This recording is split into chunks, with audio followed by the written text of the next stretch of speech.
Yeah, opening day is always great. We're excited. Our guys have worked really hard this fall and these 3 weeks leading up to the season. I think we got a good club, but obviously when the lights come on, everything changes. So we'll see how everything works out. We got a lot of new guys offensively.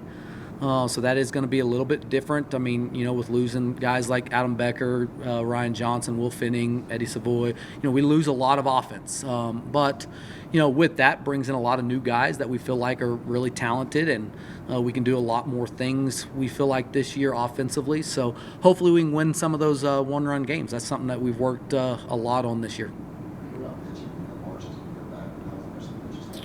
Yeah, we hope that's going to be the strength of our team. We said that even last year, and we kind of had some letdowns last year on the pitching side of things. But honestly, Nick Marshall, I believe, is one of the top arms in the conference coming back. But same thing with Reese Miller. Reese Miller is phenomenal. He's got some of the most electric stuff I've ever coached.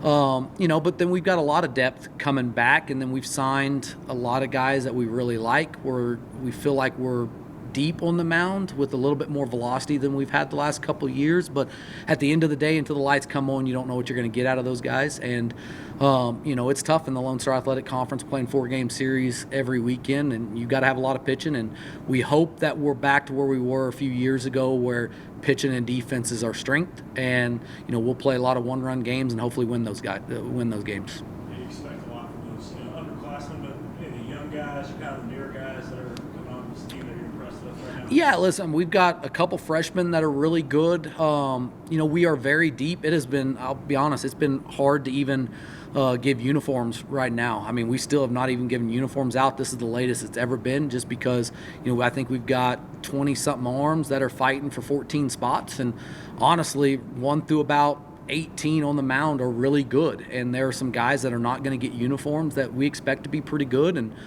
so then you got to start looking at, who's more deserving, but also who has a year to redshirt, do things like that. So that's stuff that Coach Hall, Coach Neal, and myself have been talking about the last couple of weeks. And we think when it all plays out, this team's, by the end of the year, should be a pretty good club. What are some of the challenges that comes with replacing some of those names? You mentioned Will Finning, Adam Becker. Yeah. Big shoes to fill, obviously, on the offensive side of the ball. What does it take? Yeah, it's hard to continuously go out and find those guys in the day and age of the transfer portal and everything else. It's even becoming more difficult, But at the end of the day, I've get asked that question a ton. How do you replace a Dylan James, a Marshall Kozowski, all the big-time guys that we've had here? I think we've done a pretty good job of replacing those guys year to year. That's why, Coach Hall, I believe he's a really good recruiter. Coach Neal, same thing. Those guys are out all the time just trying to find guys that we know that can come into our system and be those guys for us. And I feel like we've done that this year as well. Start with international. We see those guys. What are you going to do to come out on top of that series? And, I think they finished, 9th in the conference last year, but they're good. They got what I believe to be one of the top arms in the conference. I think they returned 3 of their 4 starters pitching-wise. They're going to be really good on the mound. The Cabrera kid he's really tough to beat. That's going to be a tough game. Don't know if he'll, which game. They usually throw him on a 7-inning game, which is even tougher sometimes because it's a shorter game. You can't get to their bullpen as quick on guys like that, but I expect them to be really good. They're well coached. Coach Middleton does a phenomenal job. I think this is his 3rd year there, and expect them to be even more talented than what they've been the last couple of years. Yeah, it's awesome, especially if the weather's going to be nice. You always worry about February 2nd in the Panhandle. You just never know what the weather's going to be. Usually we play Friday night, but when I scheduled this one, usually in February, I go a little bit earlier. So we are Friday at 2 o'clock just because to stay in the warmth of the day a little bit more. But it's looking like it's going to be great weather or good weather this weekend, a lot better than what it's been the 3 weeks leading into the series. So I'm excited about this weekend, excited hopefully we can get a good crowd out.